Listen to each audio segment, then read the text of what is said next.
Rin, suara videonya kedengaran nggak, Rin? Videonya nggak kedengeran. Suara videonya kedengaran nggak? Nggak kedengeran, nggak. Suara videonya? Nggak.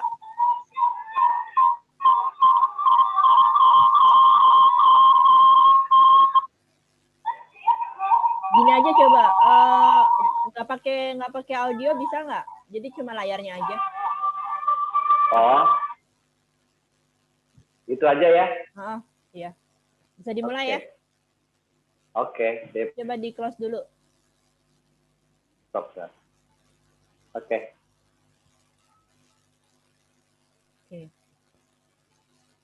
Oke, udah saya record ya. Bismillahirrahmanirrahim. Assalamualaikum warahmatullahi wabarakatuh. Alhamdulillahirabbil alamin. Subhanakallahumma wa bihamdika asyhadu an la ilaha illa anta astaghfiruka wa atubu ilaik. Alhamdulillahirabbil alamin. Kita ketemu lagi kita baru pertama kali ketemu ya. Maaf. Sharing in Ramadan. Alhamdulillah. Mungkin saya dengan Pak Darmawan udah sering ketemu, tapi dalam WhatsApp. Jadi alhamdulillah kita bisa menampilkan satu sisi dari kehidupan alam di Jambi. Jadi ini judulnya Kearifan Lokal Lubuk Larangan di Jambi. Dari ahlinya nih, orang praktisi di Jambi, anak Jambi asli. Bukan kalau ahli saya nggak sanggup loh, Borin. Ini kalau ahli saya cuma hanya pembaca aja. Iya, jadi kita relax aja nih sharing-sharingnya. Jadi saya Rininta, saat ini saya mengajar di kampus di Bogor. Kalau saya baca profil singkatnya ya, untuk pembicara hari ini, namanya Pak Darmawan, Sarjana Hutan, MIL. Ini master, apa panjangnya IL ini? Magister Ilmu Lingkungan. Oke, Magister Ilmu Lingkungan.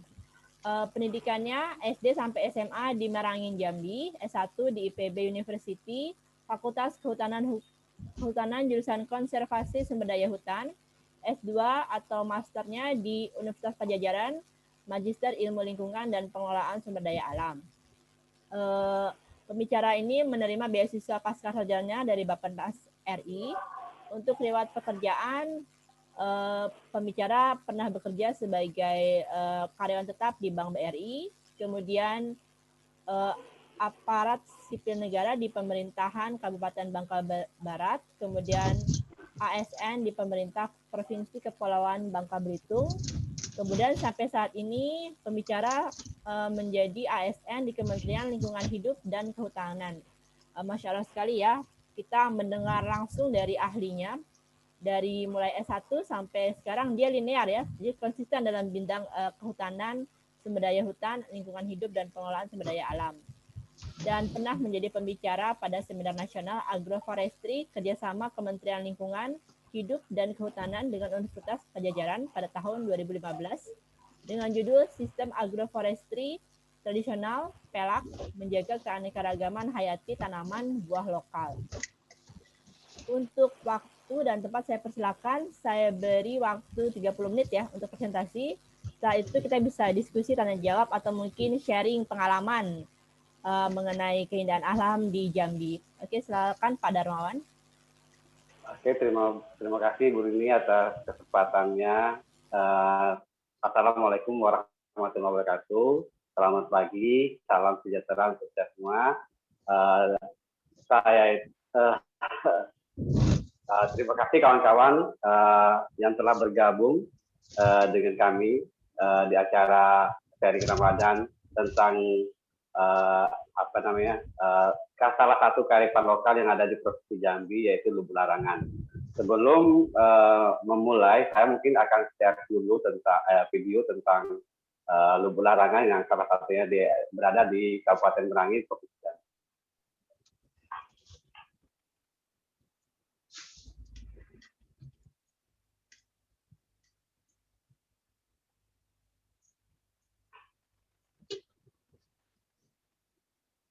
Ini saya bicarakan ini salah satu lubuk larangan yang berada di daerah Jangkat, Kecamatan Jangkat. Di sini mereka bersepakat untuk melestarikan keanekaragaman hayati perikanannya di sungai. Di sini Bupati pun ikut berpartisipasi dalam pemanenan lubu larangan. Jadi antara pemerintah desa, kabupaten, bupati dan gubernur itu saling mendukung tentang lubu larangan yang ada di Kabupaten Merangin ini. Jadi ikannya itu memang pertama itu diberikan benih yang kalau nggak dari hasil observasi saya menyatakan bahwa benih-benih ikan yang ada di lubu larangan tersebut itu ada yang ditaburkan secara manual dan ada yang berasal dari alam itu sendiri.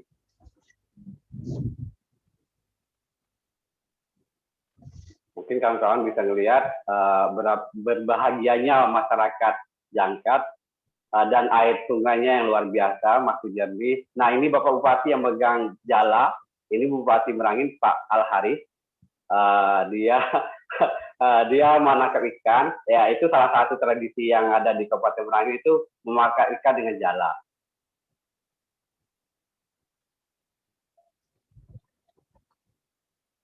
Nah, ini ikan semak, ikan kalau istilah di kami ini ikan termahal atau kalau istilah kerennya ikan sultan.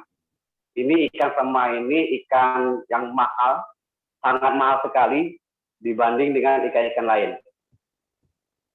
Karena dia hidup di air yang deras, jadi kualitas dagingnya itu sangat bagus.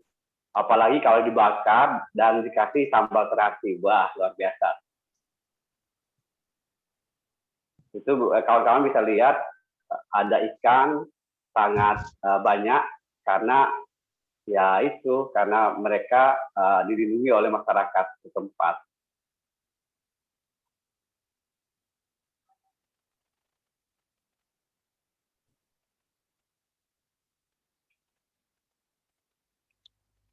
Maaf ya karena suaranya nggak bisa laptop saya itu bermasalah dengan sound di meeting, jadi kita lihat gambarnya aja. Nah, habis mereka makan itu, mereka lakukan tradisi makan bersama. Jadi mensyukuri apa yang telah dijaga selama ini dan dipanen bersama. Kemudian hasilnya itu sebagian ada aturan perdesnya mengatakan bahwa 30% itu untuk membangun masjid, 20% sampai 30% untuk kas desa, selebih 20%-nya juga untuk penjaganya, itu yang ada kelompok penjaga itu ya. Kemudian sisanya untuk dimakan dikonsumsi secara bersama. Baik, saya masuk video ini sudah selesai. Saya share lagi tentang tulisannya tentang judul.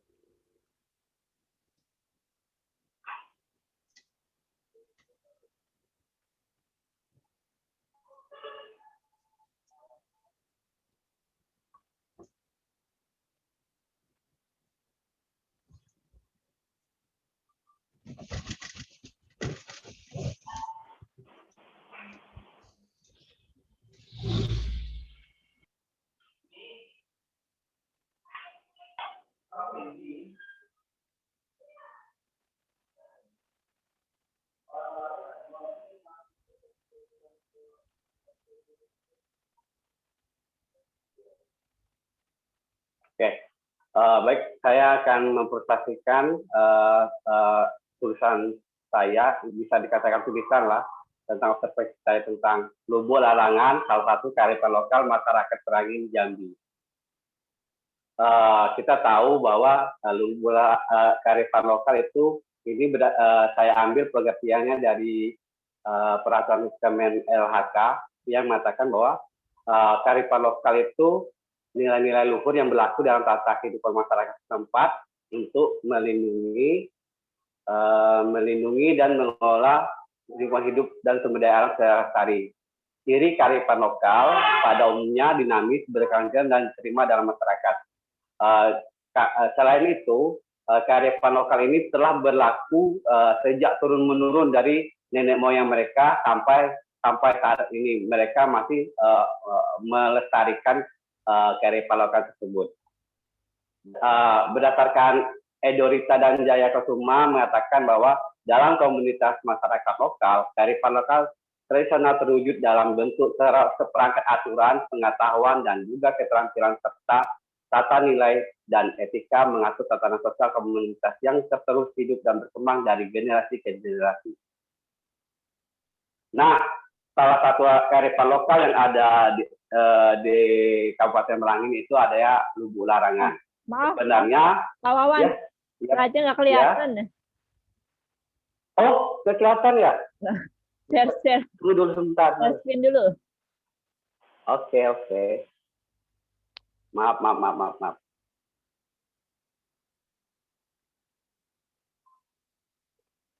Ini udah? Nah, udah. Coba di close up. Klik yang bagian bawah pinggir.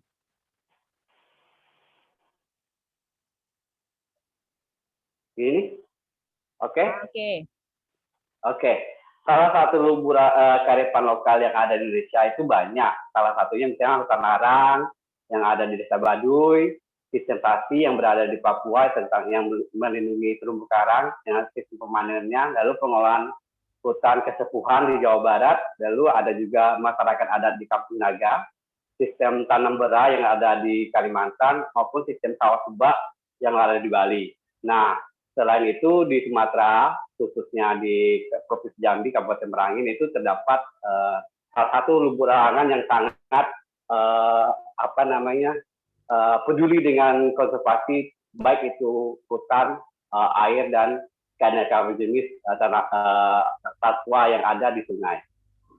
Menurut pengertiannya, berdasarkan Hamirullah Sunario, lubuk larangan itu bagian sungai yang berceruk. Ceruk itu agak memiliki agak dalam gitu, agak di pengkolan kayak gitu, di pengkolan sungai yang agak dalam dan menjadi tempat ikan bertelur, dilarang dan dibatasi pengambil ikannya selama kurun waktu tertentu atas dasar kesepakatan bersama. Untuk jangka waktu biasanya mereka bersepakat paling cepat itu 1 tahun sekali dan paling lama itu 5 tahun sekali untuk memanen ikan yang ada di lubuk larangan. Lubuk larangan pada umumnya merupakan tradisi turun-menurun dari nenek moyang. Pembentukan lubuk larangan juga dilatar belakangi oleh fakta yang dirasakan oleh sejumlah masyarakat bahwa kondisi sungai semakin hari semakin memburuk.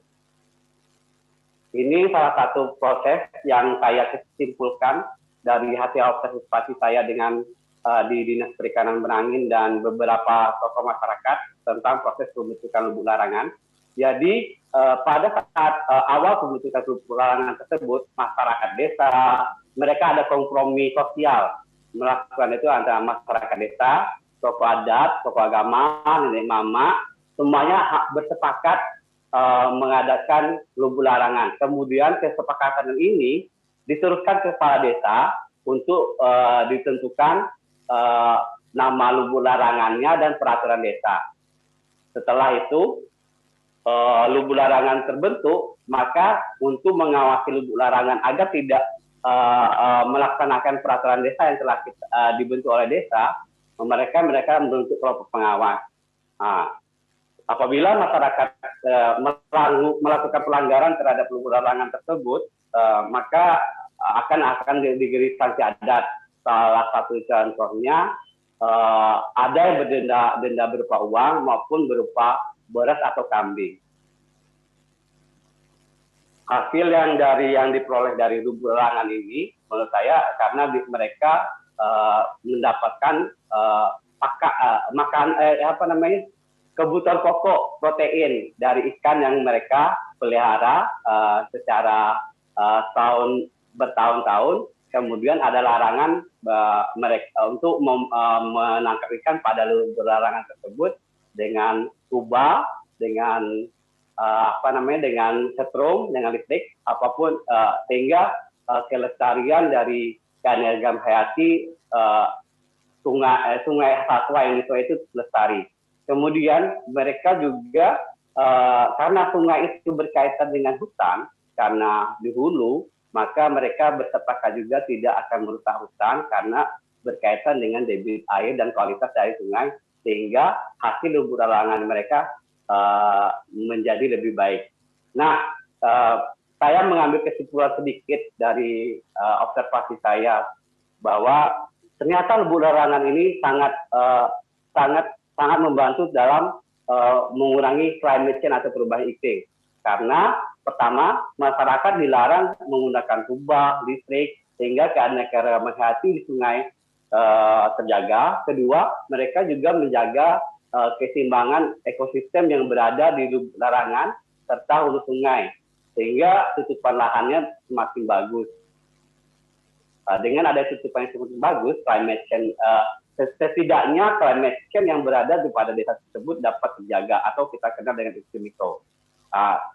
Apabila lubuk larangan ini kita dapat terapkan secara bukan sekarang kan secara parsial ya, saya lihat kalau secara menyeluruh mungkin bisa membantu Indonesia dalam menurunkan emisi karbon yang menjadi janji Pak Presiden bahwa Indonesia akan menurunkan karbon sekitar 30% per tahun ya. Nah, dalam kosmologi Melayu, dalam menentukan sesuatu aturan ataupun suatu kegiatan, mereka selalu meminta pendapat dari dukun, pawang, silat, alim ulama, tokoh adat, mama, para raja, sultan, serta ulama.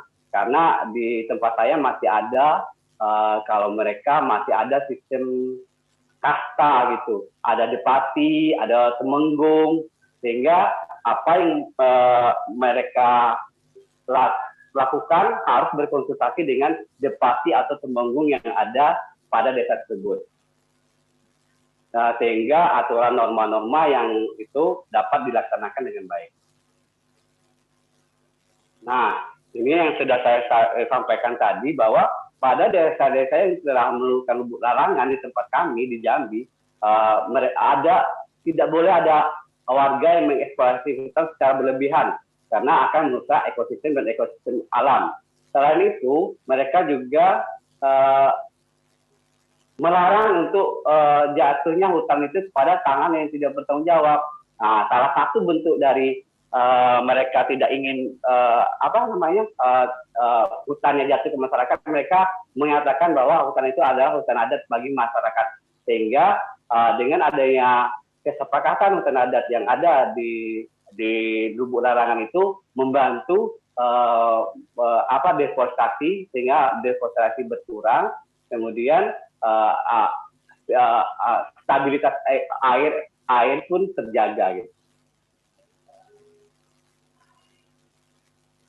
Lubuk larangan sudah berdasarkan bagan tadi dikelola mengacu pada perangkat peranata yang sudah dimusyawarahkan dulu di masyarakat bahwa apa-apa saja yang dilarang, apa-apa saja yang diperoleh, lalu hasilnya dibagi berapa, misalnya 30% untuk masjid, 30% untuk desa, 20% untuk pengawas, dan sisanya untuk dibagi merata kepada masyarakat. Nah, berdasarkan observasi saya dapat menyimpulkan bahwa itu kesimpulan saya sendiri ya, bahwa perubahan iklim secara tidak langsung lubuk larangan ini dapat membantu pencegahan perubahan iklim, mengadaptasikan lubuk larangan ke lingkungan yang lebih menyeluruh ke setiap desa, tentu memberikan efek domino positif terhadap kelestarian hutan, air, dan sungai, serta keanekaragaman hayati satwa yang berada di sungai. Dapat kita simpulkan lubuk larangan salah satu cara mereduksi efek perubahan iklim di Indonesia dan dapat diaplikasikan dengan berbagai negara karena kunci dari sungai yang bersih dan volume stabil adalah menjaga kelestarian hutan dan sungai. Nah, sebenarnya lubuk larangan yang versi modern itu sudah banyak di Indonesia, karena tapi secara masih secara parsial. Contohnya yang sudah menjadi objek wisata itu Selokan yang berada di Kampung Belican, Yogyakarta, kemudian Desa Bendungan di Bogor, Desa Puneng di Klaten, Desa Klodoran di Karanganyar, dan Desa Jajak di Banyuwangi. Mereka pada prinsipnya hampir sama konsep dengan Lubuk Larangan, kemudian mereka menebar benih di dalam sungai, menebar benih ikan ke selokan atau sungai, kemudian menjaga kebersihan dan sungai tersebut. Apabila ini dapat kita rasakan secara menyeluruh se-Indonesia, mudah-mudahan tingkat deforestasi yang ada di Indonesia dapat berkurang. Terima kasih. Berikut saya share contoh salah satu keputusan bupati tentang Lubuk Larangan. Saya share contohnya.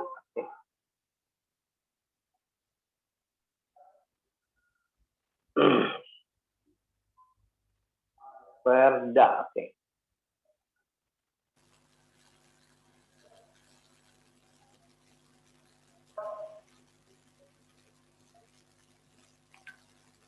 Kelihatan? Belum, coba di share screen. Oke. Internetnya. Tuh.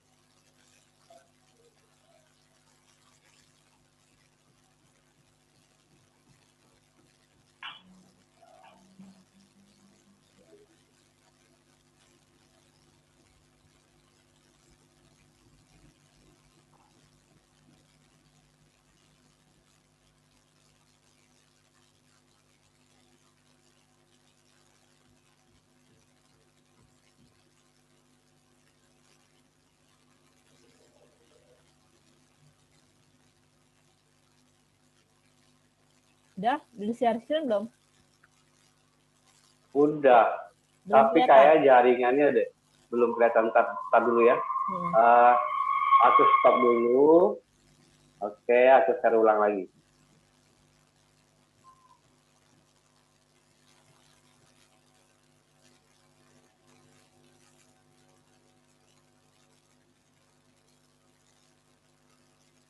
Kalau kawan-kawan ingin bertanya, silakan di chat, boleh. Ya, Nanti atau sesudah sesi. Sambil menunggu Pak Mawan mengupload filenya, kalau ingin bertanya silakan di unmute speakernya. Jadi kalau yang bisa saya simpulkan dari presentasi Pak Mawan tadi, jadi Lubuk Larangan ini sangat bermanfaat sekali ya buat keasrian lingkungan alam. Selain dia bisa mengurangi climate change, jadi juga bisa menambah persatuan antara masyarakat di daerah situ kan, dan juga menjaga keasrian sungai, dan juga kita tidak mengeksploitasi volume hutan secara berlebihan. Jadi ada rasa bertanggung jawab dari masyarakatnya untuk menjaga keasrian alam sekitar gitu kan. Karena kan sekarang ini kan mungkin ada ego manusia ya yang ingin mengeksploitasi alam untuk kepentingan diri sendiri kan. Tapi dengan adanya Lubuk Larangan ini ada rasa kebersamaan antara masyarakat untuk saling menjaga lingkungan demi keasrian dan keindahan alam bersama. Karena kan dengan adanya keasrian alam, pastikan sungai akan terjaga dengan bersih, kemudian ikan juga pastikan akan terjaga dengan baik kan ya. Jadi yang kita konsumsikan juga akan menambah kesehatan kita juga kan. Karena kan kalau udah ada ikan yang terkontaminasi, pastikan akan berefek kepada manusianya kan ya. Karena kan mungkin ada ikan yang mengandung kontaminasi polusi, pastikan kalau kita konsumsi akan berpengaruh kepada badan kita kan. Misalnya mungkin ada karbon atau mungkin ada besi kan, pasti kan akan efeknya jangka panjang ya, seperti misalnya bisa menimbulkan penyakit kanker atau mungkin kista dalam tubuh manusia, itu kan bisa berakibat juga kan kepada kesehatan tubuh sekitarnya ya. Bu izin, kayaknya untuk Perda dan Perdes itu kayaknya nggak susah di di share. Mungkin saya share video satu lagi ya. Boleh. Share video aja deh. Oke.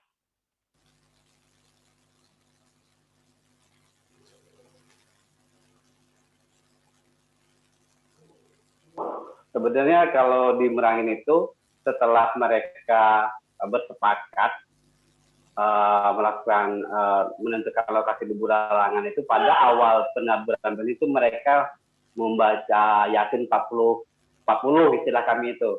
Jadi iya. pas acara membaca Yasin. Jadi ada apa namanya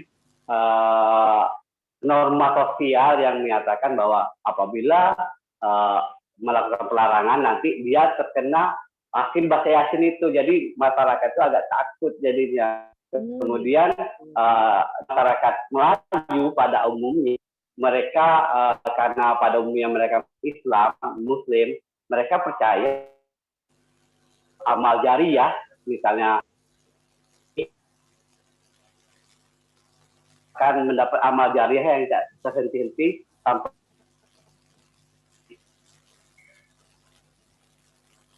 Jadi kalau dengan kita apa namanya memperkuat kita secara modern lubu larangan ini tentu sangat mendukung. Ini itu udah belum Bu? Udah bisa. Aduh, buka kayak videonya. internetnya deh. Buka lubu nggak bisa buka ya. Desa air. Coba Bu Rini, kan saya ada share video, boleh itu Bu? Coba saya coba dulu ya. Saya coba. Yang video kedua Bu ya? Ya. Tradisi lubuk larangan ya? Iya, yang nomor 2. Ada 2 titik.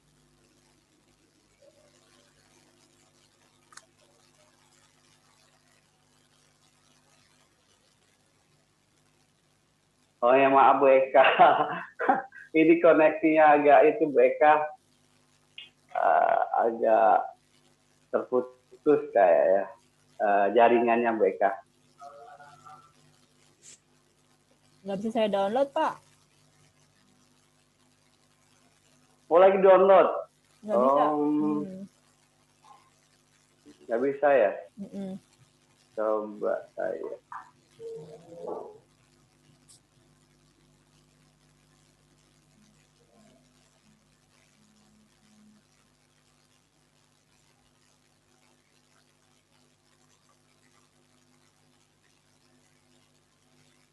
Nah, saya. Bisa ya? Oke. Ini kelihatan mereka sangat antusias melaksanakan lubu larangan ini.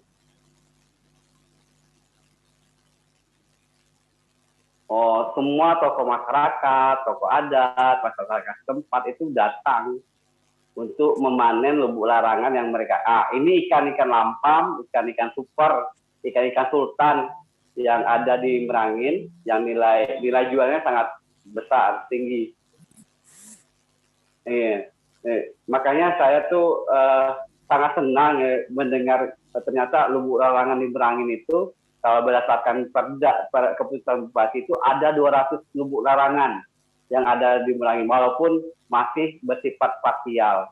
Tapi dengan parsialnya pun telah membantu mengurangi deforestasi. Kita lihat bahwa di sekitar lubu larangan itu hutannya masih bagus tuh, hijau, airnya jernih, masih bagus, bebas pencemaran. Mungkin bisa jadi suatu saat nanti ini jadikan objek wisata. Saya berharap sih ini menjadi objek wisata berkalender gitu kan. Karena mereka sudah tahu jadwal kapan manen, kapan dilaksanakan penaburan benih. Nah, ini Pak Bupatinya dan Ibu Bupati menggunakan sampan ikut menuju lokasi lubu larangan. Ini kebayang kan kawan-kawan begitu segarnya air yang ada di lubu larangan tersebut, hutannya hijau. Nah, ini yang perlu kita tingkatkan lagi. Ini berasal di air Liki, Kecamatan Tabir Selatan. Ya, Suara siapa nih? Oke. Gimana?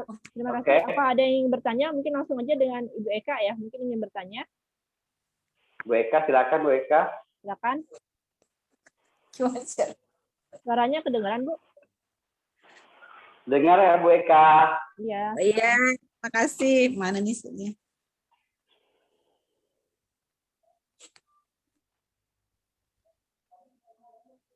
Halo. Halo Bu Eka, apa kabar? Alhamdulillah. Assalamualaikum warahmatullahi wabarakatuh. Waalaikumsalam warahmatullahi wabarakatuh. Waalaikumsalam warahmatullahi wabarakatuh. Kedengeran ya tadi suaranya. Ini kebetulan teman-teman di KPH nih. Apa? Aduh, salam. Apa kabar? Baru 2 bulan loh. Barusan Pak Mul nanya, gimana Iya, itu sehat. katanya. Gimana Pak Mul? Sehat, baik, alhamdulillah. Semua baik. Alhamdulillah. Ya. Mantap itu. Ini ya, Ya. gimana? Iya, silakan Ibu Eka. Ya gimana? Mungkin ada ajang silaturahim dulu, Bu. Mungkin udah lama nggak berjumpa ya, Bu, ya. Iya, cuman udah lama nggak ketemu, jadi kebetulan diundang untuk ini Zoom ini, alhamdulillah bisa sambung lagi silaturahminya. Ya. Sehat ya, Pak Darmawan. Alhamdulillah sehat Bu. Kelihatannya menyenangkan di sana ya. Alhamdulillah. Apalagi Bisa, alamnya. iya, alamnya sangat luar biasa. Kalau dibanding, saya tidak bisa membandingkan ya. Cuma saya cuma bisa melihat kalau di Babel kan sungainya, ya Allah walam lah, gimana kejernihannya. Paling di pada daerah-daerah tertentu masih bagus, sedangkan pada umumnya sungai di Babel ya kita tahu lah karena ada limbah tiling dari tambang timah ya. Kalau di sini pada umumnya pada daerah hulu itu sungai-sungainya masih terjaga dengan baik, tapi ada salah satu sungai yang sangat saya sedih sebenarnya sih, namanya Sungai Musumai Bu PK. Jadi itu tambang emasnya itu luar biasa karena memang mereka potensi emasnya sangat tinggi. Dulu waktu saya masih SD sampai SMA, saya mandi di sungai Musumai itu luar biasa. Ikannya banyak, airnya jernih. Sekarang udah coklat. Jadi agak sedih juga pas lihat itu kan. Itu ikan larangan itu udah dari lama ya itu ya? Ya. Semacam tradisi, semacam kebiasaan ya, apa ada peraturannya atau apa ya di sana itu? Oh ya, baik. Sudah dari kapan itu ikan larangan seperti itu tuh? Ya, sebenarnya lubu larangan ini di Sumatera Barat pun ada, di negari-negari pada prinsipnya konsepnya sama. Dia memiliki jangka waktu paling cepat pemanenan itu 1 tahun sekali. Mereka memanen dan paling lama itu 5 tahun sekali. Jadi ikan-ikan yang ada di lubuk larangan itu pertama ada yang mereka tebar, ada namanya restocking. Kalau hasil saya observasi saya di Dinas Perikanan, mereka restocking dana dari APBD 1 dari Provinsi Jambi, mereka mendapat dana bibit-bibit dari mulai ikan lampam, ikan batu, ikan temah, kemudian ditambah juga dari bibit-bibit yang alami yang ada di sungai. Setelah mereka bersepakat, mereka menjaga lubuk larangan itu 1 sampai 5 tahun. Pas 5 tahun, tahun kelima mereka memanen. Nah, di memanen itu kan sebelum pemanenan itu mereka sudah ada perdesnya Bu Eka. Jadi di perdes itu mereka mencantumkan pantang larang di lubuk larangan, kemudian hasil yang mereka kelola itu dibagi beberapa persen untuk ibadah, rumah ibadah, beberapa persen untuk desa, lalu beberapa persen untuk kelompok pengawasnya, kemudian sisanya dibagi rata kepada masyarakat. Itu kan, saya ini sebenarnya kenapa? sebelum dipanen itu apa ada aturannya gitu? Iya, ini Apa? ada ini unik, ini ada perdesnya nih, tapi saya tidak bisa nampilkan. Bu Eka, saya ada perdes, salah satu perdes Luburangan di desa apa? Mereka itu sesuai dengan alur tadi. Saya ini deh tadi. Misalnya kalau ada yang mencuri ikannya, apa ada sanksinya gitu ya? Ada sanksi terhadap mereka yang melanggar lubu larangan itu. Nah ini kelihatan nggak ya? Aduh, Belum ya, belum bisa kebuka ya? iya belum bisa kebuka nih. Di bagian Bu Rini, di bagian pembentukan lubu larangan itu,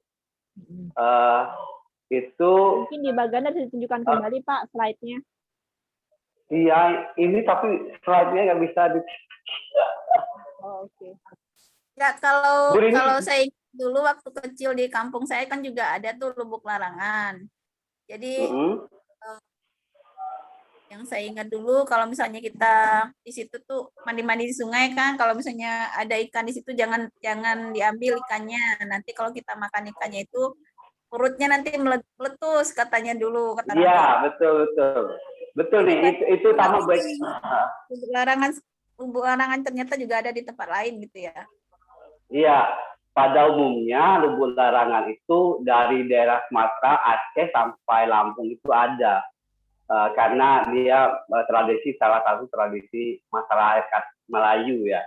Jadi pada saat Melayu Minang, Melayu Jambi, Melayu Deli, Melayu Aceh, jadi pada umumnya mereka ada tradisi lubuk larangan. Kalau saya lihat beberapa artikel dan jurnal. Kemudian sebelum mereka menabur benih, mereka masih yasin nih, Yasin 40, istilahnya Yasin 40. Yasin itu jadi membaca Yasin pada lubu larangan itu apabila ada kepercayaan dari masyarakat setempat, apabila lubu larangan itu dibacakan Yasin 40, maka bagi barang siapa yang melanggar, seperti kayak di Desa Uni, ada kejadian dan kemalangan yang menimpa bagi mereka yang melanggar terhadap lubu larangan tersebut. Itu hampir sama. Jadi pas dibuatnya itu dibaca 40 Yasin, kemudian pas pemanenan itu ditutup dengan 40 Yasin. Jadi ada pembuka dan ada penutup. Gitu nih. Sebenarnya hampir sama nih. Ya, maksudnya aku kalau misalnya dimasukin logika apa enggak jadinya takhayul gitu ya? Karena iya, goib. Kayaknya sih nggak masuk akal. Itu sebenarnya saya mendukung nih dengan ada karena masih kecil-kecil itu kan jadi percaya aja, tapi setelah besar ini kok kita mau percaya gitu aja gitu. Sebenarnya saya mendukung malah tradisi kepercayaan tersebut, karena tradisi itu mampu mengurangi dampak mereka mengganggu lubuk larangan. Jadi kita kalau untuk dunia konservasi tradisi lokal yang sangat mendukung itu perlu kita galakkan. Jadi ya kita nggak tahu percaya atau tidak, yang penting masyarakat percaya dan masyarakat menuruti norma yang ada di di masyarakat kan itu. Jadi dengan ada norma tersebut, mereka nggak berani ganggu hutan yang dilarang, lubuk larangan yang dilarang, kayak gitu. Sampai batas waktu yang telah ditentukan. Nah ini nih, saya share lagi. Nih Bu Eka bisa lihat bahwa setiap lubuk larangan itu selalu ada peraturan desa yang mereka buat. Jadi masyarakat itu berkumpul berembuk, istilah rembu adat kalau istilah kami, kalau di Jambi namanya rembu adat. Nenek mama, masyarakat desa, tokoh adat, tokoh agama, semua itu bersepakat dulu mereka bersepakat mengadakan lubuk larangan, kemudian mereka laporkan itu kepada aparatur desa, kepala desa, kemudian kepala desa membuat peraturan perdes dan membentuk kelompok pengawas untuk mengawasi lubuk larangan tersebut. Saya kira gimana nih, udah dilihat dari bagian ini udah tergambarkan ya bagaimana ada circle yang ada di lubuk larangan tentang bahwa mereka memang ingin menjaga keasrian sungai dan keasrian alam yang berada di sekitar lubuk larangan. Gimana Ibu Eka? Ada tambahan pertanyaan lagi?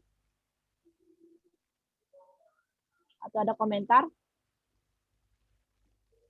Boleh bertanya, Bu? Oh, boleh, silakan Pak Ale ya. Ya. Silakan Pak Ale. Assalamualaikum. Waalaikumsalam warahmatullahi wabarakatuh.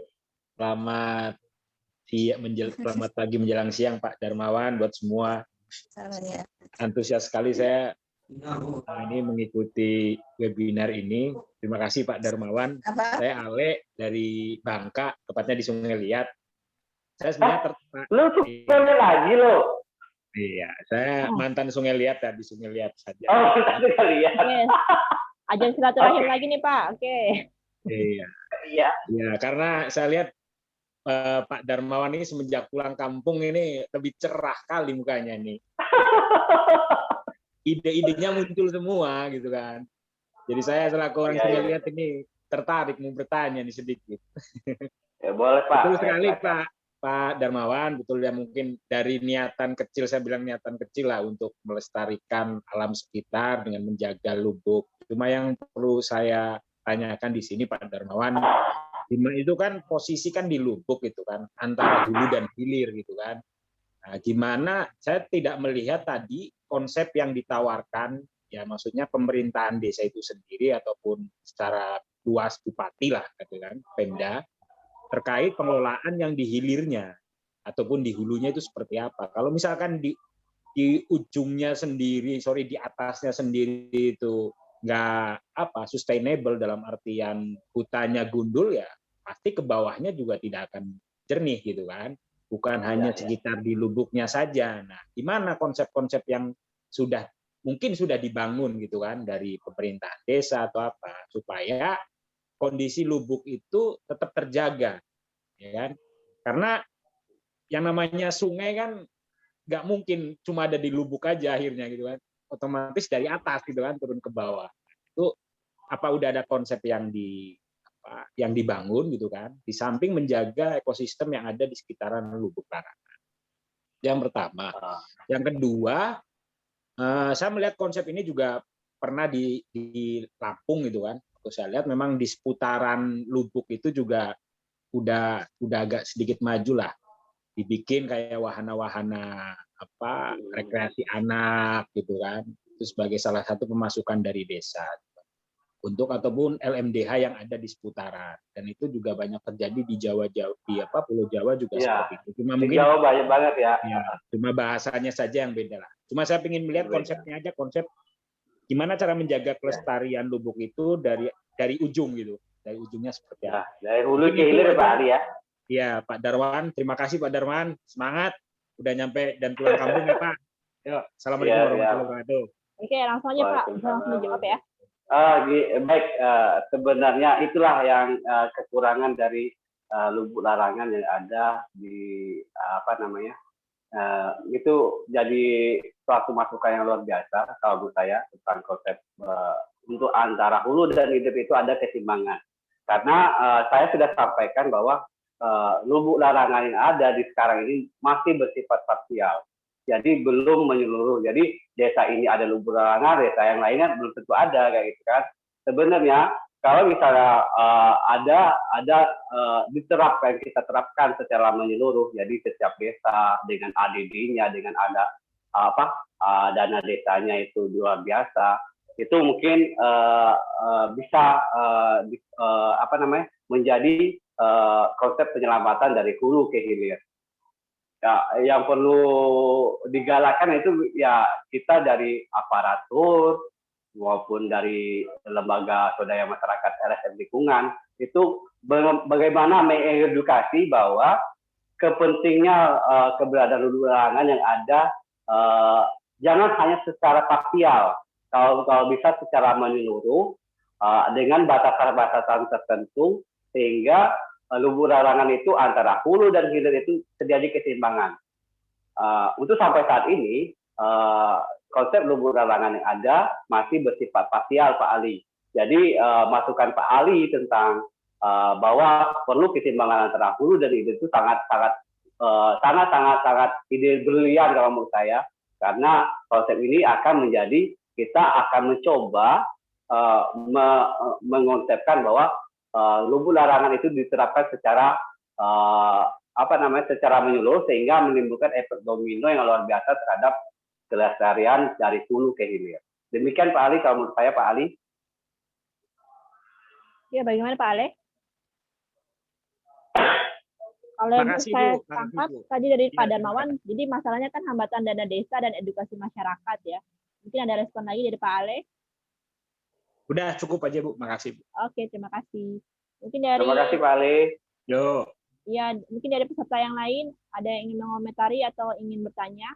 Sangat menarik sekali ya lumbung larangan ya, karena kan ini kan sifatnya kan membantu ekosistem alam kan, pasti akan bermanfaat buat daerah-daerah lain apabila mereka bisa mengaplikasikannya.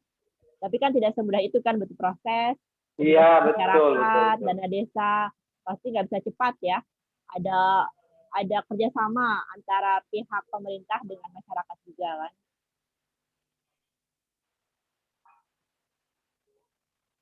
Dari yang lain? Oke, kalau saya mungkin bisa bertanya ya, apakah lumbung larangan ini bisa diaplikasikan di setiap provinsi gitu, nggak hanya di Jambi aja? Apakah implementasinya itu berbeda-beda gitu antara tiap provinsi kalau bisa? Sebenarnya konsep lumbung larangan ini bisa diterapkan di seluruh Indonesia, Bu. Ini saya sudah mengatakan bahwa tadi ada salah satu konsep lumbung larangan yang sudah dimodernkan. Contohnya yang boleh kita searching di namanya Kampung Mican di Yogyakarta, lalu Desa Bendungan di Bogor, Desa Pruning di Klaten, Desa Kelodoran di Karanganyar, Desa Jajak di Banyuwangi. Itu mereka pada prinsipnya itu lumbung larangan. Jadi mereka selokan sungai, mereka jaga dengan menabur bibit ikan restocking, artinya restocking bibit ikan ke dalam sungai tersebut. Kemudian mereka jadikan objek wisata, Bu ini. Jadi selain mereka mendapatkan pakan protein dari lumbung larangan yang mereka peroleh pada desa-desa yang sudah modern, karena ini mereka dibantu oleh dana desa kalau saya lihat. Dana desa, masyarakat antusias, ada kesadaran masyarakat. Yang perlu itu ada kesadaran itu yang perlu digali agar apa yang tentang lumbung larangan itu dapat diterapkan. Mereka sudah sadar, akhirnya mereka sadar beberapa kampung modern yang sedang menerapkan lumbung larangan ini, ternyata mereka dapat menghasilkan uang dari menjaga ekosistem sungai tersebut. Pertama, mereka dapat pakan protein ikan dari lumbung larangan tersebut. Kedua, banyak dijadikan objek wisata. Jadi ada kunjungan masyarakat luas, datang, selfie. Ya kita tahu lah kekuatan media sosial kan. Dengan ada kekuatan media sosial, didukung media sosial, masyarakat maka lumbung larangan itu sangat terbantu untuk dijadikan objek wisata dan menghasilkan imbasnya ekonomi kepada masyarakat setempat. Jadi intinya apabila mau diterapkan di seluruh Indonesia itu sangat apiabel lah, bisa. Asal pertama ada kesadaran dulu. Ada kesadaran bahwa lumbung larangan itu penting untuk masyarakat desa. Kemudian mereka juga sudah bisa melihat dari lumbung larangan yang sudah modern yang berada di daerah Jawa terutama. Itu Bu Rini. Oke, mungkin kalau bisa saya tanggapi ya, kita punya influencer ya untuk mempengaruhi kesadaran masyarakat kan, betapa pentingnya lumbung larangan ini kan. Dengan melihat betul. berkunjung ke desa, terus diupload di YouTube, di-sharing ke orang lain. Jadi bisa meningkatkan bahwa ada seperti ini gitu kan, manfaatnya sangat besar sekali kan. Selain bisa meningkatkan ekonomi juga bisa meningkatkan ekosistem sungai gitu kan. Jadi perlunya adanya pengaruh yang besar seperti influencer atau mungkin selebritis ya yang bisa mempengaruhi masyarakat, anak muda, anak SMA, YouTuber, itulah. Iya, mungkin dari aparat bisa kerjasama dengan mereka, influencer, artis, atau mungkin orang berpengaruh di desa tersebut. Iya. Kalau dari aparatus sih, kalau di Merangin kan bupati pun udah ikut campur untuk Lubuk Larangan, itu sangat-sangat luar biasa kalau menurut saya. Jadi karena kalau di kami ini di masyarakat Melayu, bupati itu adalah raja. Jadi kami sangat patuh terhadap apa yang dikatakan bupati. Tapi tidak berlaku untuk masyarakat yang bukan Melayu atau pendatang gitu kan. Kadang-kadang kan kalau kami kan ada istilahnya adat bersendi-sendi, sendi bersendi kitabullah kalau istilah Melayu kami kayak gitu. Jadi kami itu ada adat yang kami patuhi, ada hierarki yang kami patuhi sehingga konsep Lubuk Larangan itu dapat berjalan dengan baik walaupun masih bersifat parsial. Oke.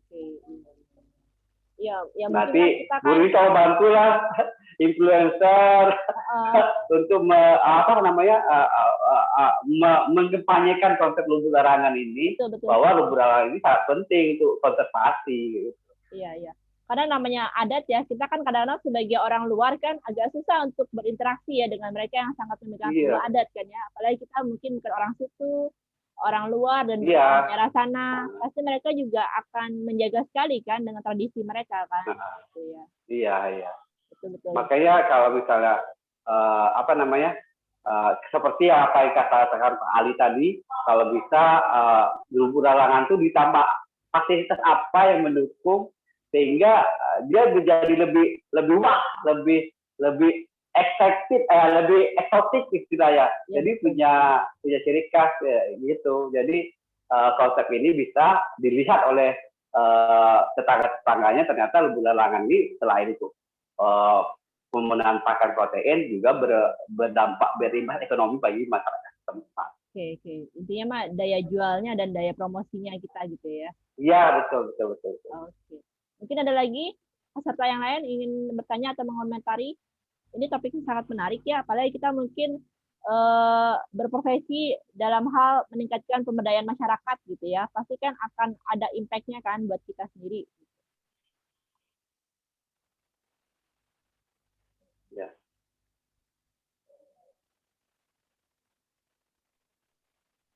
Ada lagi komentar? Pak Ardi Ismanto mungkin? Saya kelewat banyak tadi lagi dipanggil pimpinan. Tapi saya mau nanya ini aja sih. Pak, mungkin masker Pak bisa dibuka Pak, soalnya suaranya agak. Halo Pak Putro. Ya Pak Ardi Ismanto, Pak Ardi. Iya tadi saya mau nanya ini kan terkait dengan ini ya, apa tadi ada sanksi adat itu kan, saya dengar itu kan sanksi adatnya apa tuh, beras sama daging ya, kuantitasnya itu bisa diuangkan. Nah iya silakan. Di kuantitasnya itu seberapa banyak sanksinya, misalkan tadi kan ada ikan sultan, misalkan ikan sultan itu menghasilkan dijual, kalau misalkan dijualkan sampai 1 juta ternyata sanksinya hanya 500.000, mungkin kan tidak menjadi efek jerah dong gitu. Maksud saya pengen tahu aja kuantitas antara punishment-nya sama yang dihasilkan seperti itu. Oke. Oke. Sebenarnya itu bertanya ya? Ya boleh. Oke. Boleh. Ini Pak Ardi, sebenarnya saya bisa menampilkan salah satu kades dari Lubuk Larangan, tapi saya juga bisa share. Itu sayangnya. Atau saya share file aja ya. Mungkin bisa share file. Itu di situ dijelaskan bahwa sanksi itu per pelaku. Kalau pelakunya itu berlaku 200 sampai 5 juta ya, saya lupa. Saya share. Ini mungkin, jadi Itu saya share Perdes Lubuk Larangannya di chat. Itu memang dari kuantitas sih kecil, karena utang kambing sama beras sama diuangkan bernilai 200.000 sampai 5 juta. Tapi itu berlaku. Namun yang memperkuat eksistensi Lubuk Larangan ini karena ada tradisi membaca Yasin itu Pak Ardi, membaca Yasin 40 hari, sehingga ada kepercayaan masyarakat setempat bahwa setelah Lubuk Larangan dibaca Yasin, apabila mengganggu, apabila melanggar, maka akan menimpa kemalangan. Nah itu sangat konsep yang luar biasa yang saya angkat jempol lah. Jadi konsep itu membantu kelestarian Lubuk Larangan tersebut Pak Adi.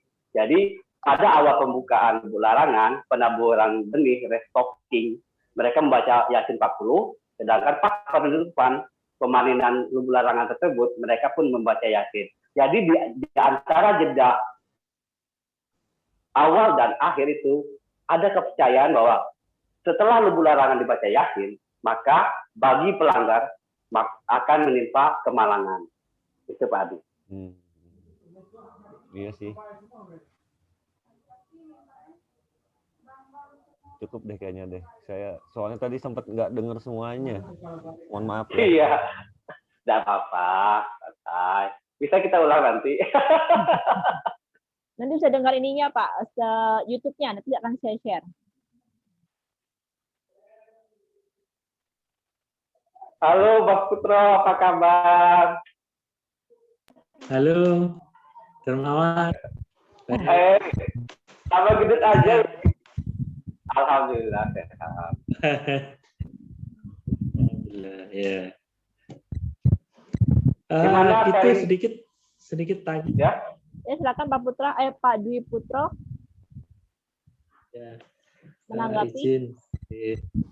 Amat luar biasa kajiannya. Mudah-mudahan menjadi Langsung dari ahlinya ya Pak ya. lama. Ya. Putra daerah. Bu Rini jadi ahli dong.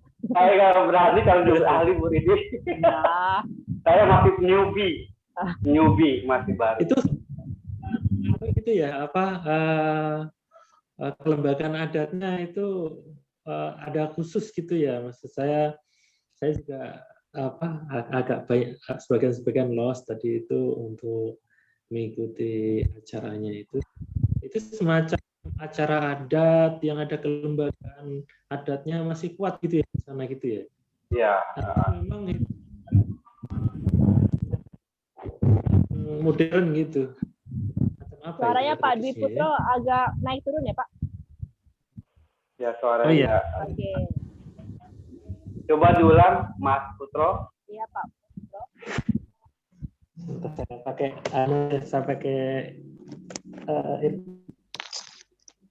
apakah sudah jelas suaranya ya? Ya sudah. Oke. Jelas ya? Ya.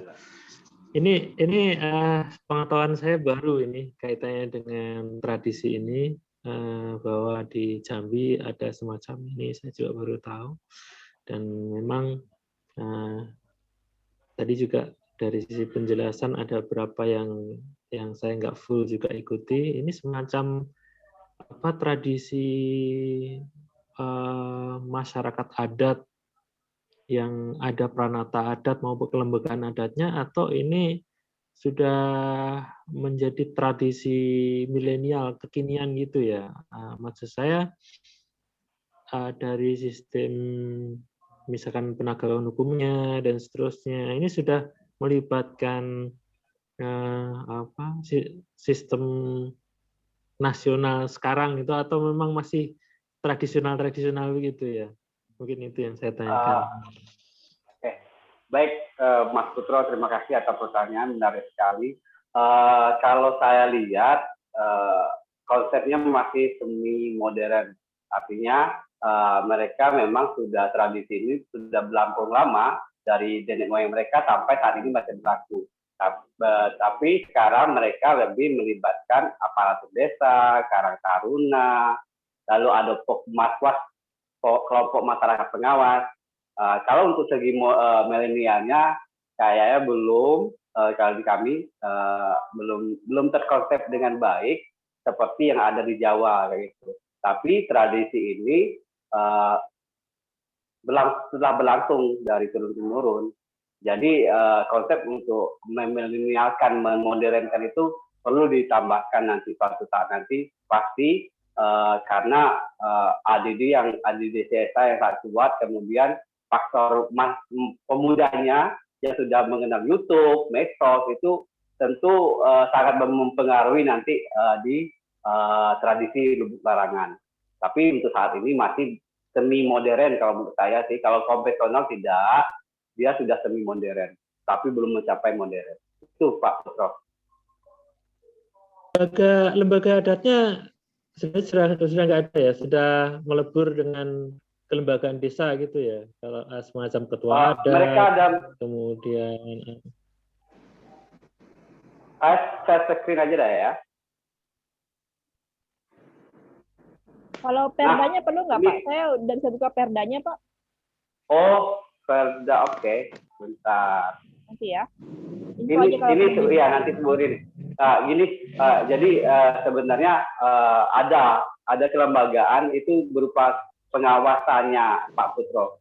Jadi masyarakat desa, tokoh adat, tokoh agama, nenek mama, semuanya bersepakat dulu. Kemudian baru masuk ke desa menentukan lokasinya, nanti menentukan lokasi, menentukan perdesnya, lalu bentuk kelompok pengawas. Ini secara normatif dari pembentukan dari Lubuk Larangan tersebut. Jadi kelembagaannya itu sudah menyatu ke desa.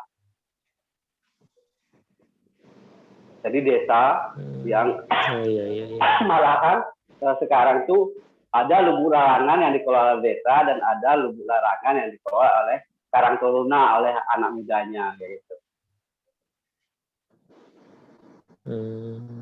Oh iya. Udah berarti betul itu semi modern. Artinya ada akulturasi dari adat dengan kelembagaan desa itu. Ini luar biasa, saya rasa tidak seperti yang kayak di Bromo Tengger itu suku anak dalam itu betul-betul kan susah akulturasi dengan budaya modern, tapi ini sudah ada di sana. Dan saya rasa memang caranya adalah bagaimana tradisi itu tetap diminati karena ini sudah tersentuh modernisasi ya. Kalau sudah masuk ke kelembagaan desa ini, tradisi itu tetap terjaga. Ini saya rasa tantangan sih untuk anak muda, bagaimana tetap melakukan kegiatan-kegiatan itu yang sudah dirasakan dari generasi ke generasi.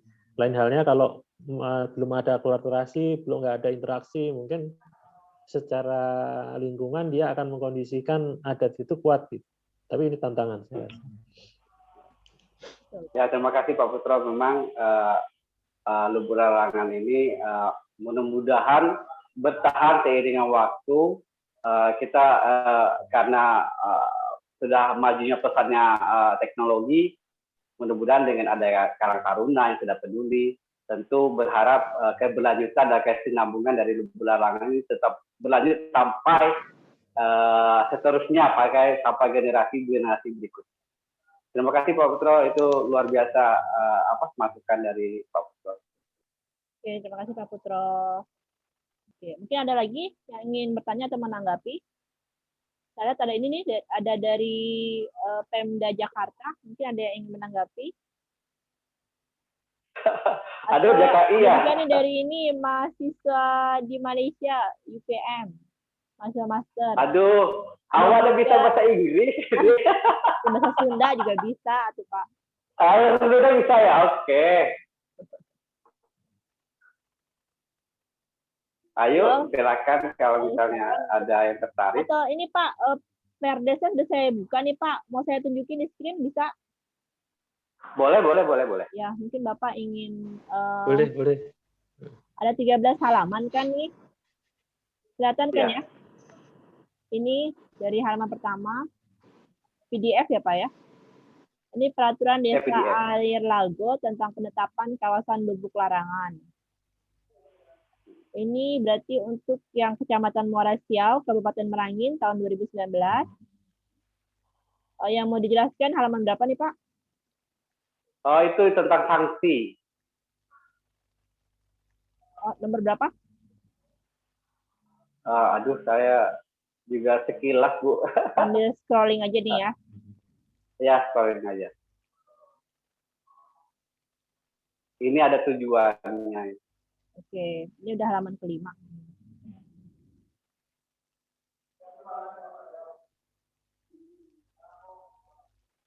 Nih, larangan ini nih. Coba lihat. Larangan Bu ini.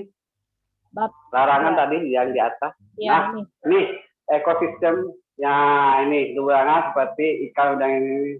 Mereka sudah, kayak saya lihat, sudah maju ya dalam cuma dalam penulisan aja yang mungkin ada beberapa kata yang tidak sesuai dengan kaidah penulisan bahasa Indonesia.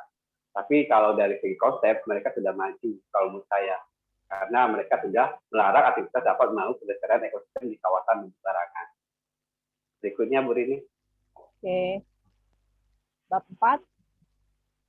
Pengawasan. Nah, ini membentuk tim pengawas dari keputusan kepala desa. Pengawasan dilakukan 24 jam berdasarkan jadwal telah ditetapkan. Jadi ada tim Pokmasbah gitu ya. Kelompok masyarakat yang akan bisa apabila bertemu dengan masyarakat pelanggan, maka mereka akan diadukan ke desa, dikenakan sanksi adat. Berikutnya Bu Rini. Pasal 5. Ini memanen ya. Sanksi ya nih ya. Ada ini minimal 1 tahun ya. Ini sanksinya. 5 juta. Nah, ini Pak Ardi contohnya, contoh sanksi yang ada di Perdes Lubu Larangan. Jadi setiap Lubu Larangan itu ada perdesnya, tapi saya ambil satu. Waktu itu saya observasi wawancara langsung dengan Kasih Perikanannya, karena yang membidangi ternyata saya berpikir dulu Lubu Larangan ini dikelola oleh 2 dinas pariwisata dan dinas perikanan. Ternyata pas saya ke pariwisata, mereka itu bukan kami Pak, belum dijadikan objek wisata oleh Merangin, jadi yang mengelola oleh dinas perikanan. Jadi saya wawancara dengan Kasih Perikanannya. Jadi saya tuangkan dalam tulisan. Saya sekaligus membaca beberapa jurnal, lalu observasi langsung dengan di masyarakat. Kebetulan di kampung saya, di dusun saya itu ada juga Lubu Larangannya. Ada tergantung di keputusan Bupati tentang lokasi Lubu Larangan yang sudah saya share di chat. Oke. Kalau boleh tahu berarti kan ada polisi bagian lingkungan hidupnya nih Pak. Ada peradilannya nggak Pak? Kalau peradilan kayak itu mereka langsung di desa deh. Dari unit desa berarti ya? Ya, tidak ada biasanya tidak berlaku langsung hukum, tapi hukum Perdes itulah yang nanti langsung diterapkan, mereka didenda, kayak gitu. Ada kasus nggak bagi mereka yang tidak sanggup membayar gitu kan? Apakah diberikan hukuman lain? Kayaknya kalau di kampung itu biasanya mereka dikucilkan, Pak, Bu. Oh, dikucilkan. Oke. Kalau misalnya nggak mampu.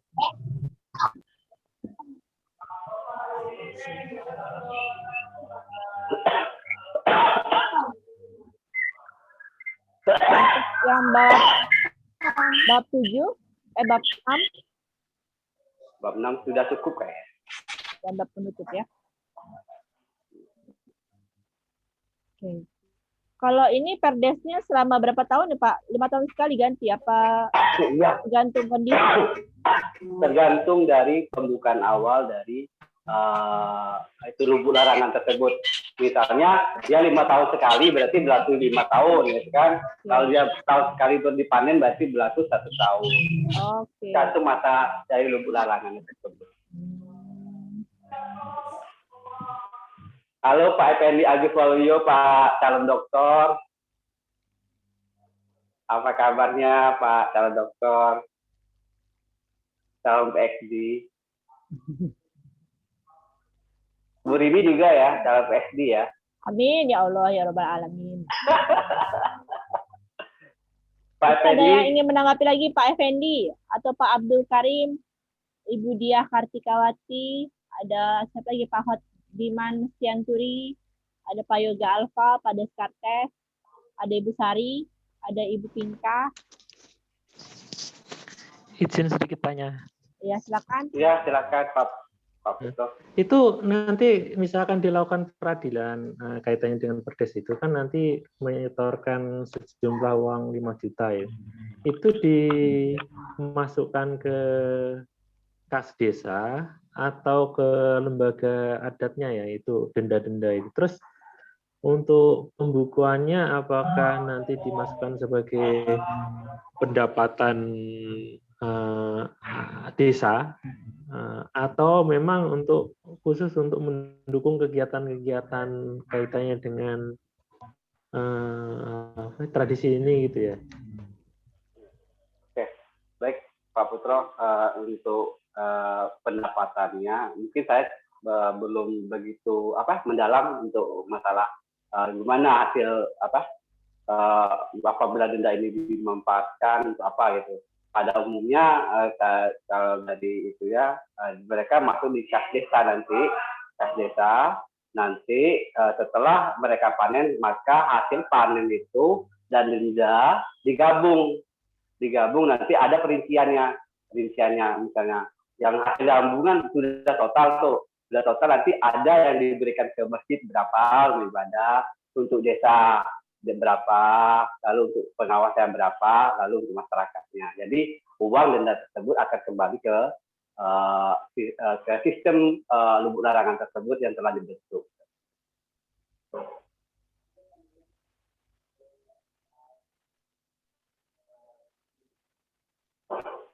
Siap, terima kasih. Oke, terima kasih Pak. Ya, sama-sama Pak.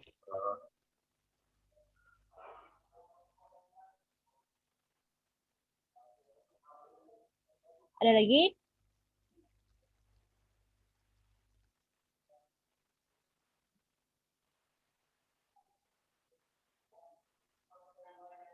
Kita masih ada beberapa menit lagi.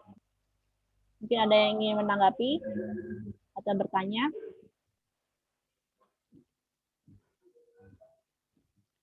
Oke.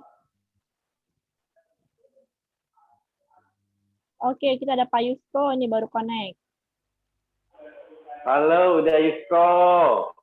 Apa kabar? Ba kabar deh. Halo. Halo. Oi, konduktor kah? Ini gambar video Oke, ini. Pak Yusko ingin menanggapi, tapi mungkin sudah tahu lah apa lagi maksudnya di gitu kan. KPH ya. Ya. Wah, ini masker Bu ini maskernya Nagari ini. Maskernya Nagari di Sumatera Barat ini Pak Yusko. Oh iya.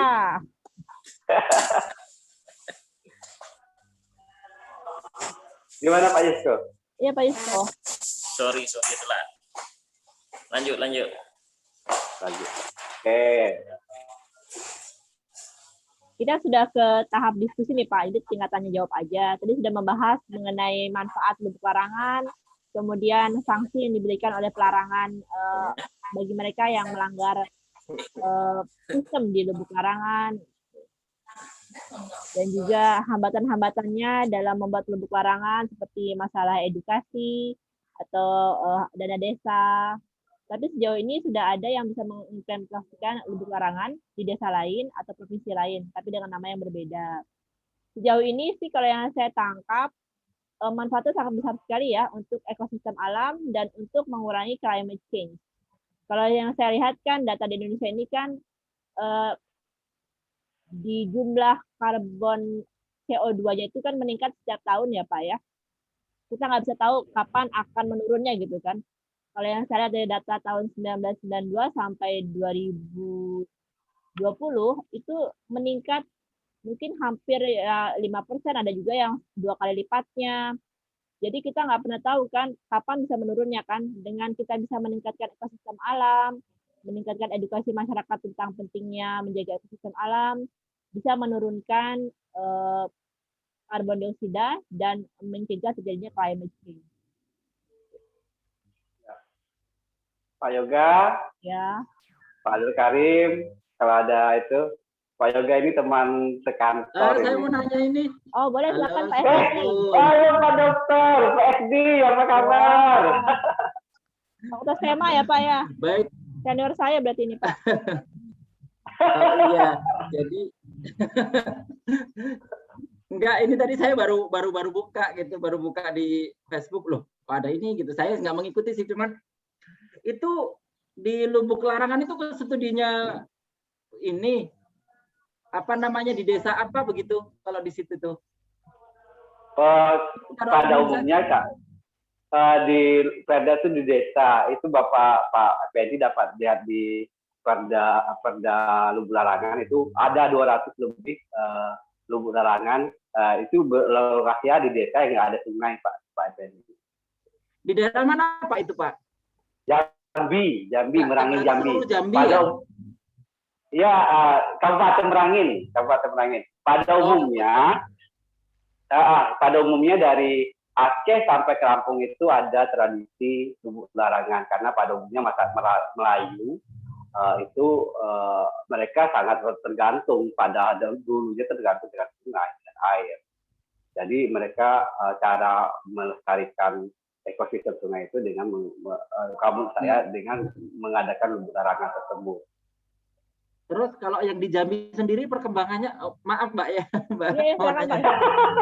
Baik, saya jadi penasaran gitu. Yang di Jambi sendiri bagaimana itu? Apa namanya? Apa masih ada gitu? Apa seperti apa gitu keberadaan lubuk larangan sendiri? Apa sudah dikonversi atau seperti apa? Kalau efisiensi lubuk larangan yang ada di Kabupaten Merangin, yang tentang ya, khususnya di daerah Pak Darmawan lah yang jadi. Iya, daerah saya. Kalau saya nggak berani ngomongin daerah lain, Pak Fendi. Ya, betul. Jadi efisiensinya sampai saat ini masih berlaku, walaupun sifatnya masih bersifat parsial. Artinya bisa jadi di desa ini ada lubuk larangan, di desa yang lain itu tidak ada. Tapi secara keseluruhan di Merangin yang berdasarkan SK Bupati itu ada 200 desa yang memiliki lubuk larangan. Oh, sudah SK Bupati ya? Iya, ada SK, sudah ada perdesnya. Pak ini bisa lihat di chat saya share tentang SK lokasi lubuk larangan yang berdasarkan SK Bupati dan perdes lubuk larangan di salah satu desa. Oh, begitu. Enggak, ini kan disebutnya kearifan lokal gitu. Apa ada nilai-nilai itu yang tertulis gitu di dalam perdes itu apa gitu? Karena itu akan kalau sudah tertulis kan nanti jadi kuat tuh nilai-nilai, mungkin ada norma apa gitu yang di situ di perdesnya itu, atau secara umum aja tidak boleh harus menjaga si lubuk itu kan disebut lubuk. Saya nggak tahu sih apa. Cuman biasanya kan ada nilai-nilai itu, ada apa ya yang dipercayalah di situ gitu. Ya, gini, berdasarkan observasi saya, berdasarkan perdes itu ada pantang larang yang dilarang dilakukan. Itu ada di perdes Pak Fendi. Oh ya, baik. Ya, yang itu yang penting soalnya kalau itu tertulis nanti. Iya, betul. Kemudian ada tradisi Pak Endi di salah satunya itu yang saya sebut baca Yasin 40 hari. Nah, itu. Jadi lubuk larangan itu dibacakan Yasin 40 pada saat restocking memasukkan bibit ke lubuk larangan, mereka membaca Yasin 40. Dan kemudian pas pemanenannya pada tahun kelima pada umumnya, karena dia 1 sampai 5 tahun. Kita ambil 5 tahun aja dah. Ada tahun kelima mereka manen, mereka menutup dengan pembacaan Yasin 40. Nah, ada kepercayaan dari masyarakat setempat di antara jeda pembuka Yasin dan penutup Yasin itu, apabila melakukan pelanggaran terhadap larangan tersebut, mereka akan menimpa kemalangan. Jadi dengan adanya tradisi itu, saya sangat dukung sekali karena itu sangat mendukung konservasi ekosistem sungai. Kemudian secara langsung masyarakat mematuhi bahwa pemanen itu terjadi pada tahun yang telah disepakati kayak gitu. Baik. Terima kasih Pak Mawan. Nanti bisa di-share nggak contohnya si perdes yang tentang hutan larangan itu? Soalnya saya baru gabung, jadi saya nggak tahu. Bu Rini boleh sudah ada kembali. Oh, di chat. Soalnya saya baru gabung tadi sempat kelempar jadi baru gabung lagi soalnya sinyalnya. Kelempar apa? Pakai batu. Baik, terima kasih, sukses, Mas. Ya, Ya, sama-sama. Kawan saya ini Bu Marini, kawan seangkatan saya ini Pak Darmawan. Iya, betul. Tapi dia sudah PhD loh, calon PhD. Makasih, jangan dibahas lagi, Pak. Makasih ya. Sukses terus ya. Oke, Ya. terima kasih Pak. Oke, menanggapi mungkin yang lain, kita mungkin bisa mengakhiri sampai pukul 11 ya, karena sudah hampir jam 11. Mungkin ini kan puasa, ada hal lain yang perlu dikerjakan. Ya. Ada lagi mungkin tanggapan dari yang lain? Atau mungkin penutup dari Pak Darmawan? Sebelum mengakhiri dari ini, bincang kita yang sangat menarik. Closing testimoni ya. Closing testimoninya. Ya, boleh. Saya berharap Lubuk Larangan ini eksistensinya semakin baik, bukan hanya secara parsial, tapi secara menyeluruh di Indonesia, sehingga menimbulkan efek domino yang luar biasa terhadap konservasi hutan maupun ekosistem sungai. Demikian Ibu Dini, kalau testimoni saya terakhir. Oke, terima kasih sekali Pak.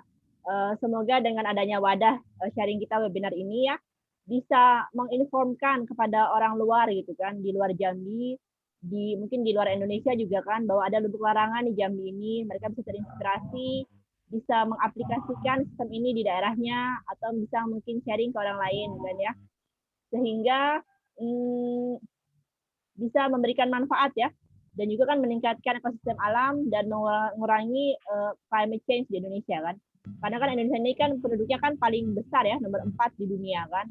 Pastikan dengan banyaknya populasi, banyak konsumsi, dan juga pasti bisa meningkatkan polusi juga kan ya.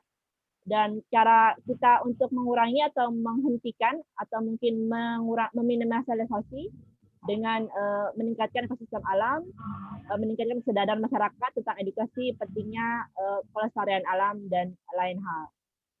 Oke. Bagi yang baru hadir, mohon di share kembali ya. Ini untuk sertifikat. Link absennya ada Bu Rini? Di apanya? Absennya. Absennya ada. Mungkin kawan-kawan kan ya, nanti kalau sudah mengirimkan emailnya akan saya share sertifikatnya, kemudian YouTube-nya mungkin bagian terlambat masuk tadi, dan juga link di Google Drive tentang perda lokasinya, perdesnya, atau mungkin bisa share juga ya Pak ya, slide-nya ya Pak ya. Kalau misalnya Pak Darmawan bisa share videonya juga boleh. Juga ya, dan saya tadi saya nggak bisa di download, jadi mungkin bisa share kembali via email mungkin bisa. Sekian. Kalau ada masalah koneksi WiFi bisa lihat lagi di YouTube-nya.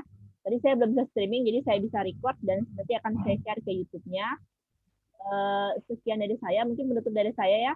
Dari webinar perdana ini kita di sharing Ramadan.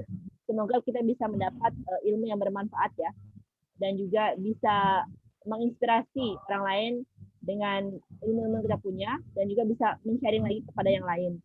Dan di bulan Ramadan ini semoga kita bisa mendapat hal-hal yang baru dan bisa meningkatkan amal dan ilmu kita lebih baik lagi dibandingkan tahun sebelumnya.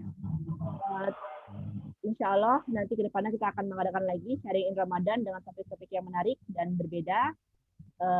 Akan kita share lagi nanti via WhatsApp atau mungkin via email. Sekian dari saya, tutup dengan wal asri dan doa kafaratul majelis. Subhanakallahumma wa bihamdika wa asyhadu an la ilaha illa anta astaghfiruka wa atubu ilaik. Saya akhiri. Assalamualaikum warahmatullahi wabarakatuh. Oke, terima kasih semuanya. Ya. Oke, terima kasih semuanya. Sampai jumpa lagi. Sampai jumpa lagi. Ya. Sampai jumpa.